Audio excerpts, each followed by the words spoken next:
ជំរាបសួរអ្នកទាំងអស់គ្នាចូលជាមួយខ្ញុំបាទគ្រឿងវិសាម្ដងទៀតហើយ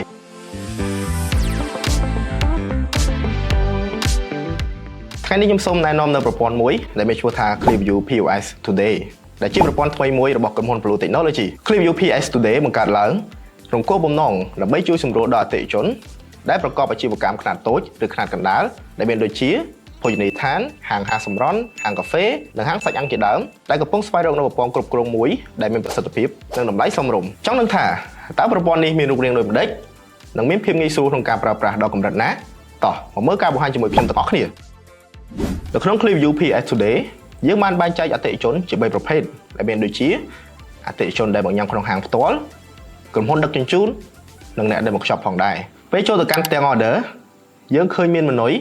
ដែលបានបែងចែកទៅតាមក្រុមនីមួយៗជាការស្រេចអមជាមួយរូបភាពដ៏ច្បាស់ផងដែរសម្រាប់ឲ្យអ្នក order មានភាពងាយស្រួលក្នុងការស្វែងរកភេសជ្ជៈនិងម្ហូបសម្រាប់ធ្វើការ order ពិសេសជាងនេះទៅទៀតលោកអ្នកក៏អាចបដូរពណ៌នៃផ្ទាំងខាងក្រោយទៅតាមចំណង់ចំណូលចិត្តដល់ខ្លួនឯងបានដែរឥឡូវនេះខ្ញុំនឹងធ្វើការ order drink មួយនិង seafood មួយខ្ញុំគ្រាន់តែចូលទៅកាន់ក្រុមរបស់វារួចចុចទៅលើម៉ឺនុយដែលខ្ញុំត្រូវការ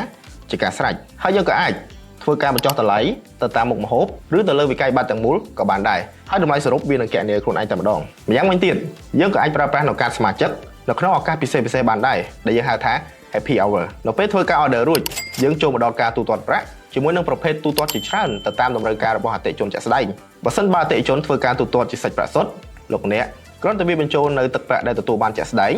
រួចប្រព័ន្ធនឹងគណនាប្រាក់របស់យើងភ្លាមៗតែម្ដងបើសិនបើអតិថិជនធ្វើការទូទាត់តាមធនាគារណាមួយប្រព័ន្ធនឹងបង្ហាញផ្ទាំង QR code អមជាមួយទឹកប្រាក់ជាក់ស្ដែងរបស់វិក័យប័ណ្ណដើម្បីជៀសវាងការបញ្ចូលខុសរបស់អ្នកលក់ឬក៏ការទូទាត់ខុសពីអតិថិជននៅពេលដែលប្រតិបត្តិការទូទាត់ជោគជ័យប្រព័ន្ធនឹងព្រីតវិក័យប័ណ្ណចេញមកដោយស្វ័យប្រវត្តិបន្ថែមពីនេះទៅទៀត ClearView POS Today ក៏មានរបាយការណ៍មួយចំនួនផងដែរដូចជារបាយការណ៍ចំណូលពីការលក់ជាដើមនៅក្នុងរបាយការណ៍ចំណូលយើងបានបែងចែកប្រភពចំណូលជា3ដែលមានដូចជាប្រភពចំណូលពីភ្ញៀវដែលមកញ៉ាំក្នុងហាងផ្ទាល់ក្រុមហ៊ុនដឹកជញ្ជូននិងភ្ញៀវដែលមក shop ជាដើមដែលជួយឲ្យយើងមានភាពងាយស្រួលក្នុងការពិនិត្យនិងតាមដានការលក់នៃប្រភេទនីមួយៗវាក៏មានរបាយការណ៍សម្រាប់យើងដឹងថាតើម៉ោងណាដែលយើងលក់ដាច់ជាងគេផងដែរប្រសិនបើបងប្អូនទាំងអស់គ្នាដែលមានបំណងចង់ចាប់ផ្ដើមនិងកំពុងប្រកបអាជីវកម្មដោយមិនចង់ចំណាយច្រើននិងមានភាពស្មុគស្មាញខ្លាំងទៅលើប្រព័ន្ធគ្រប់គ្រងបងប្អូនទាំងអស់គ្នាអាចសាកល្បងប្រើប្រាស់ប្រព័ន្ធ ClearView POS Today របស់យើងបានប្រសិនបើបងប្អូនទាំងអស់គ្នាចង់ដឹងពីព័ត៌មានបន្ថែមឬក៏ចង់មើលការបង្ហាញលម្អិតអំពីប្រព័ន្ធនេះបងប្អូនអាចតាក់ទងមកកាន់យើងខ្ញុំបានតាមរយៈលេខទូរស័ព្ទ Facebook Page និង Link Telegram ដែលបានភ្ជាប់នៅខាងលើ description ចំពោះការបង្ហាញ ClearView POS Today របស់យើងមានតែប៉ុណ្ណេះទេពី Blue Technology សូមជម្រាបលា